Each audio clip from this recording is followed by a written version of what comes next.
A Night in the Lonesome October by Roger Zelazny. October 19th. Went out last night and sniffed around the ancient manse. There were signs of recent work on the place. Smells of fresh-cut lumber, of paint, of roofing, but it was locked up tighter than a canoptic urn. I couldn't tell whether there was anyone about. I walked home, still feeling relieved that I was done with my corpse dragging. The wind whistled and dry leaves blew by me.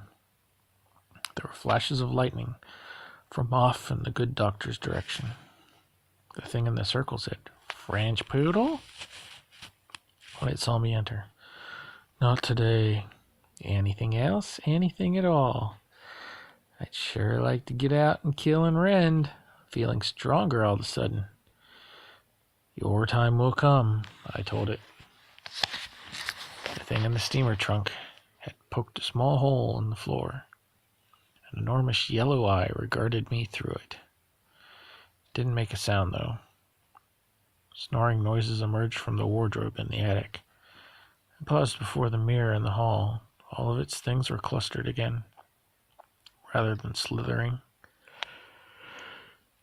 And a close inspection showed me that they had positioned themselves before a small flaw in the glass, which I hadn't noted earlier. Had they found a way to create such dimensional flaws in their prison? Still, it was too finite to be of much use to them. I resolved to keep an eye on it, though. I awoke to the crunching sounds of wheels, the clopping of horses' hooves, and the sound of several voices, one of them singing in a foreign language, from the road out front. Stretching and stopping for a quick drink of water, I left myself out to see what was going on. It was a fine, crisp morning of sunlight, breezes, and leaves crunching beneath my feet. A line of caravans was passing on the roadway. Men in sashes and bright headcloths, gypsies all, walking beside or driving, headed, I guessed, for one of the open areas between us and the city, off in the direction of Larry Talbot's place. "Good morning, Snuff," came a voice from the roadside weeds. I walked over and investigated. "Morning, Quicklime," I said, when I spotted his dark sinuosity there. "How you feeling?" "Fine," he replied. "A lot better than the other day. Thanks for the advice." "Anytime. You headed any place in particular?" "I was following the gypsies, actually." "This is far enough. We'll get word where they camp by and by." "You'll think they'd be stopping near here?" "Without a doubt. We've been expecting them for some time." "Oh, something special about them?" "Well, it's common knowledge now that the Count's in the area, so I'm not talking out of class. The Master spent a lot of time in Eastern Europe, where we learned something of his ways. When the Count travels, he's often accompanied by a band of gypsies. Rostov thinks he came here in a hurry when he determined where the locusts would be, then sent for his band. What function will they serve here? Now, we're past the death of the moon, with the power rising. Things get dangerous. Everybody seems to know where the Count's residing, unless he's established a few more residences. So someone with a fence picket who's decided the game would be better off without him could end his eligibility. He likely wants his gypsies about to guard his quarters by day." "Good lords," I said. "What?" "I hadn't even thought of the possibility of a player having more than one residence. Do you realize what that would do to the pattern?"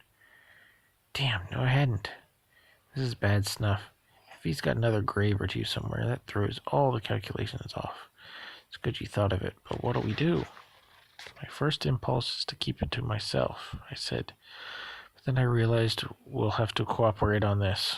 We'll have to set up a schedule, take turns watching him come and go every night. If he's got another place or places, we've got to find them. Maybe it would be easier to stake the guy. That wouldn't solve the problem, though.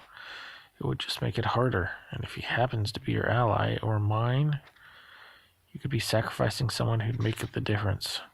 True, true. I wish I knew which side you were on. I'm not so sure that would be a good idea just yet. We may work together better for not knowing it. Work together. On the guard duty business, you mean? I had a little more in mind for us right now, if you've got a little time. What do you have in mind? I'd have to tell you a little of my calculations, but that's all right. Rostov has probably duplicated them by now. You are the calculator in your pair. That's right. Now I propose telling you something, and then we'll go and check it out. No matter what we find, we'll learn something from it, which will put us a little ahead. Of course I'll come. Good. My calculations show that one possible center of manifestation is that ruined church near where the Count is making his quarters. I don't know whether this is by accident or design, but either way, that means that we can only check it by daylight. We'd better do it now, though, if there are going to be gypsy guards around later. What exactly do you want to check? I want you to slither down into the place and see whether it's suitable or whether there's not enough left for it to be our center. I'm too damn big to fit down the opening. I'll stand watch above and let you know if anyone comes by. I'll do it, he hissed. Let's be on our way. We started out. You'll have to use your imagination, too. It may look bad, but if it could easily be enlarged by a few men with picks and shovels, tell me. Does this mean that Larry Talbot is a player? It doesn't matter, I said. It's one of the places it might be. What are the others? Let's not get greedy, I said. We made our way through the wood. When we reached the clearing, there were no gypsies about, nor anyone else. Check the crypt first, I said. You've gotten me wondering whether he's still using it. Quicklime slithered into its opening. A little later he returned. He's there, and so's Needle. Both of them are asleep. Good, all right. Try the church now. I paced about, sniffing the breezes, watching the trees. No one was near, no one approached. Needle is the Count's, right? Okay, good. Bat. In a little while, Quicklime emerged. No, he said. It's a complete disaster. Filled with dirt and rocks. Nothing's left. We have to start over. Again and rebuild. I approached the opening, forced myself in as far as I could. It narrowed quickly to the crack down which he had taken his way. How far back in that crack did you get? 10 feet, maybe. There were two sideways off it, and neither goes as far. I believed him, from what I could see. So what does it mean? He asked. That this isn't the place, I replied. Then what is? I thought quickly. I didn't like giving anything to the competition, but in this case, one real fact could be misleading. And it was a fact he'd learn sooner or later anyhow. I backed out of the opening, turned towards the woods.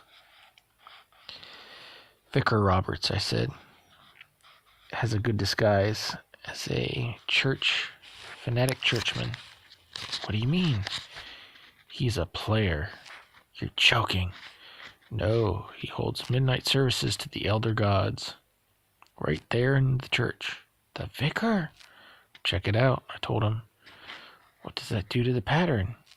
I've calculated that if we count the vicar and drop Larry Talbot, that places the vicarage and the church at the center of the pattern.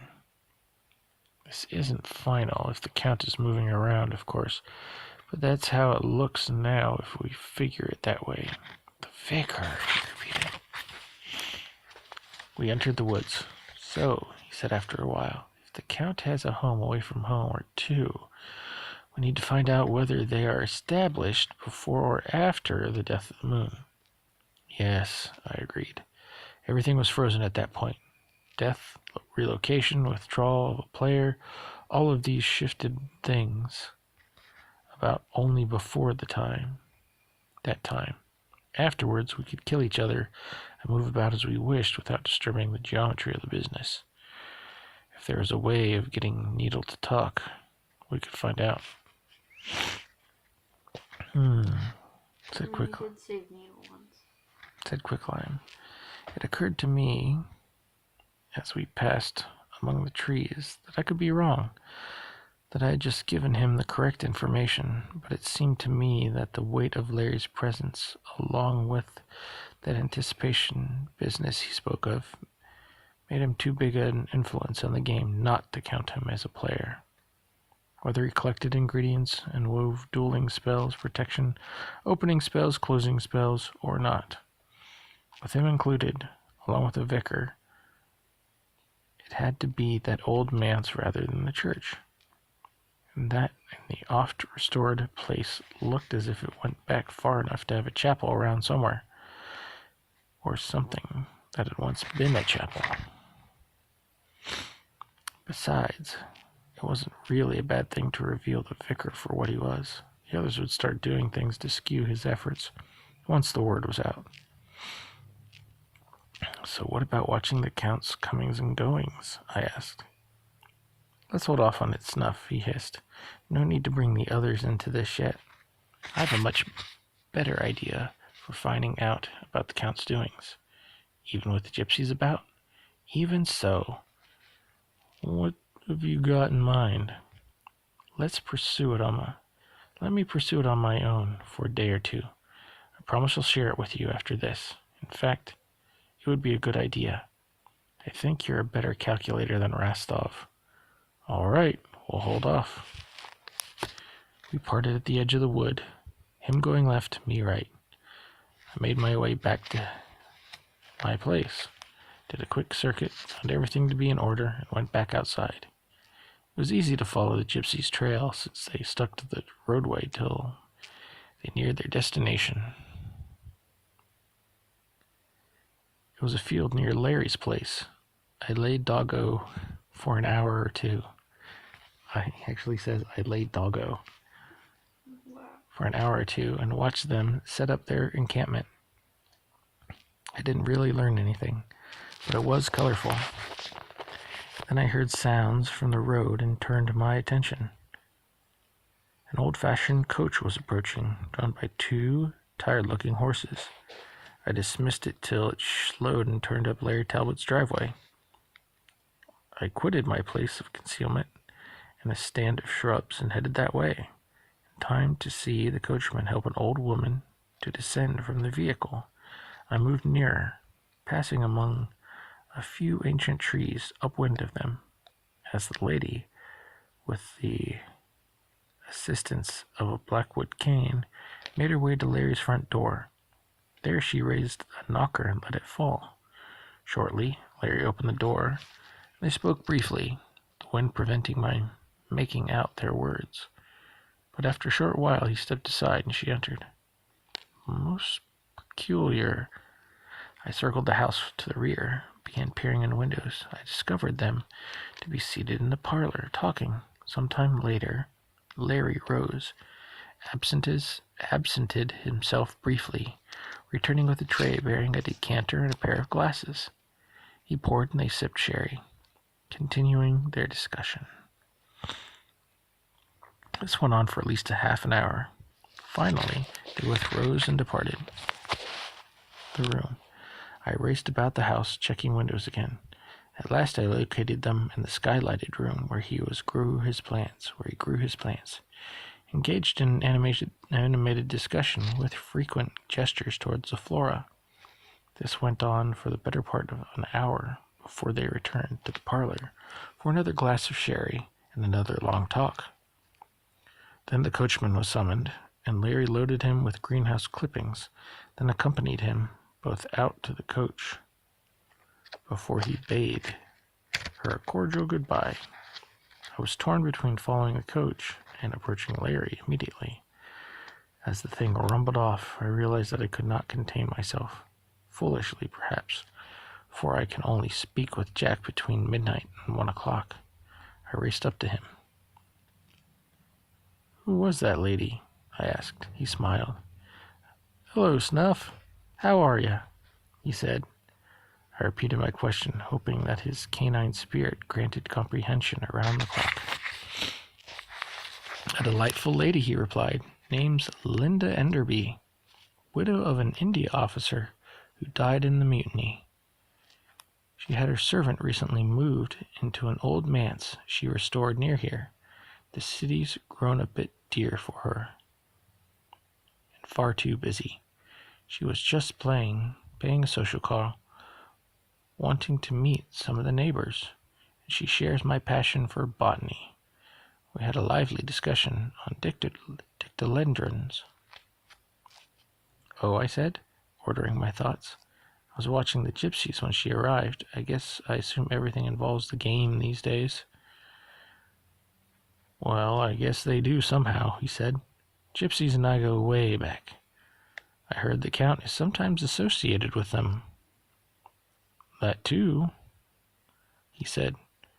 "The whole matter will have to be explored soon." "I was concerned about your welfare," I said truthfully. False alarm, Snuff," he said. "She's an intelligent and very personable lady. Would you care to come in? I have a beef stew you might—" "No, thanks," I replied. "I've some errands I should be about. Thanks again for your help the other night." He smiled. "No trouble, really. We'll talk again," he said, turning back towards the house. "Yes." I walked back slowly, thinking. Talk with someone. I had caught their scents as I had watched, and I knew Linda Enderby and her servant to be the great detective and his companion. Dun, dun, dun. Leaves blew by, and I caught one in my teeth, spat it out again. Wait, so the lady was a great detective? The old lady? Mm-hmm. Why didn't he tell the guy? Keep those secrets. But he might reveal things. As I was approaching my home, there's a soft meow from the field across the way. "Gray?" I asked. Great. "Yes." "Good, I wanted to talk to you." "What a coincidence," she said. I turned and entered the field. She was standing on the spot where the body had first been located. What about?" I asked her. "I've decided not to play games with you." "Ding dong dell," as McCab said. "Oh well. What I thought you should know is that when the vicar was out with the searchers, this was the first place he brought them." "Oh." "Yes, he had to know the body was here. He wanted them to find it, wanted them to focus their investigation on Jack." "How interesting. And how else would he know unless he'd left it here or been party to it?" "Snuff, the vicar's behind it." "Thank you." "You're welcome." I told her where the gypsies were. She'd already seen them go by. So I told her, too, that we'd a new neighbor named Linda Enderby, and who'd been by to visit Larry. "Yes, I've met her," she said. "She was also by to visit the mistress earlier. Charmed her completely. They share an interest in herbs and gourmet cooking." "Jill's a gourmet cook?" "Yes, come by later and I'll see that you get some choice selections." "I'd like to do that. In fact, I'd like to collect you later anyway. I want you to help me in an investigation." "Of what?" I had to tell her the truth if I wanted her help, so I told her of my conclusions on the hilltop, there in my ring of pissed-on stones, and on the day's adventures with Quicklime, of his speculations on the gypsies, of the other things I'd learned about the vicar, my conclusions concerning the Ments. I told her everything, except that the great detective had come to town and had set up housekeeping in that place, and that I could talk to Larry Talbot and get an answer any time. I found a broken basement window when I was prowling the other night, I continued, big enough for a cat to slip through easily. And you want me to go inside and see whether that's a chapel? Yes. Of course I will. Well, I have to know, too. When should I come by? Just after dark. I wandered for a little while after that, organizing my thoughts. My peregrinations took me past the church. A large albino raven regarded me, pink-eyed, from its peak, circling the place once, as for the sake of completeness. I saw the round coachman feeding his horse out back. Linda Enderby was paying a visit to the vicar. Night in the Lonesome October by Roger Zelazny, October 19th.